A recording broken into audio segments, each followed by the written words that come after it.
Try to hold it together. I forgot to bring my tissues today. I knew I was going to need them. You know, it's kind of relative to some discussion that I've heard already. Well, maybe I'll go with the easy conversation first, because I had 2 questions. Now that is the wisest thing that we've ever heard anyone say, ever. Oh, thank you so much. We're not kidding. I think I'll go with the easiest thing. Yeah, thank Because you. the easiest thing is the thing that I'm most likely to find alignment about. Isn't that what we've been talking about all day? Yeah. Let's go with the easy thing. I hear you say so often that no question is off limits. I've always been a braless woman, and I've raised... Except that one. And I've raised 2 teenage girls who have grown up in this society and American culture where they're shameful about their breasts and they are shameful about not wearing a bra. What's with this with people? Well, that's a bigger question than the subject, because that's a question that people ask about so many things. We talked about this a little bit ago, about living in a world where there are so many others that have so many different opinions, and how do you move in your world without bumping up against their opinions? And the fact that you have an opinion and they have an opinion doesn't make one or the other of them right for everyone or wrong for everyone, does it? No. And so why do you want to push against it? Doesn't it just cause you more grief than you need?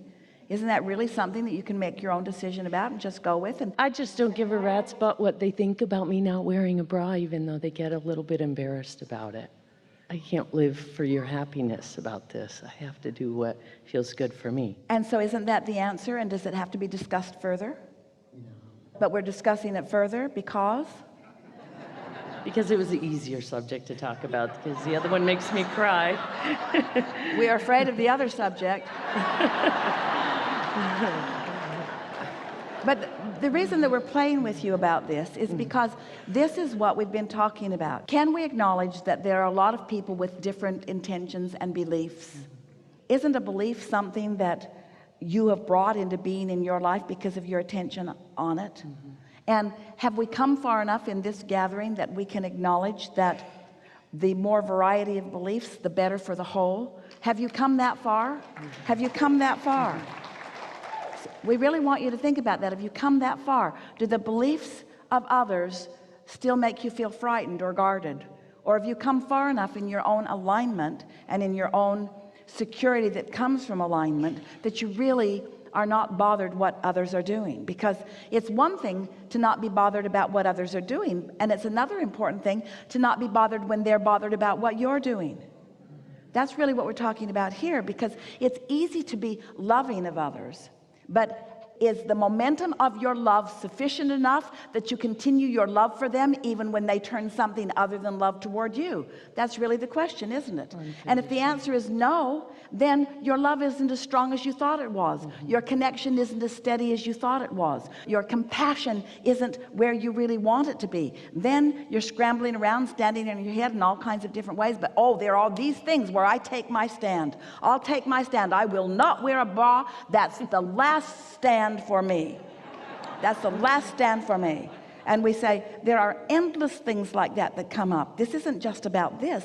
This is about you feeling like you need to take a stand against somebody for this and that and this and that and this and that. And we want you to release that notion, first of all, that you can take a stand against anybody, and next, that it will do anything. Doesn't it just make someone push harder back? It's just like throwing gasoline on the fire, you see.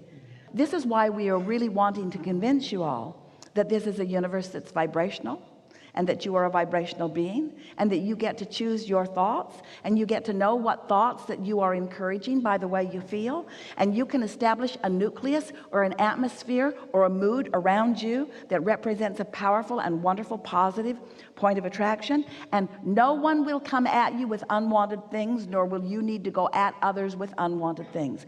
Everyone can live happily ever after in a diverse society. You really can, but you got to figure out how to mind your own business about things that could potentially trip you up. And we are appreciating this conversation so much. You are sincere and you are open and you are guileless and you are honest in your presentation to us.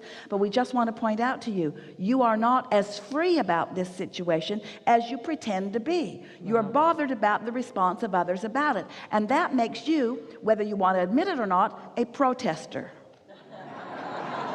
Wow. Doesn't it?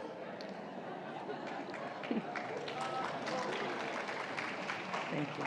And protesting anything is getting more of what you do not want. And so what's the basis of it? I want to be free. I want to be free with my own body. I want to be free to do what I want to do. And yet, don't you feel a little protest even with your daughters who have a different stance on the subject because of the way they've been touched by society? And isn't your protest a little bit because you don't want them to be lulled by society? You don't want them to be without their own thoughts. You don't want them to do the things that the society says. And what part of society gets to decide these things anyway?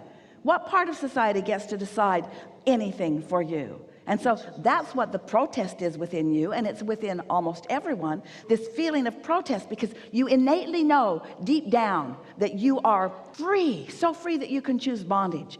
You also know that you are good, and when others don't see it, it makes you crazy because you innately know it.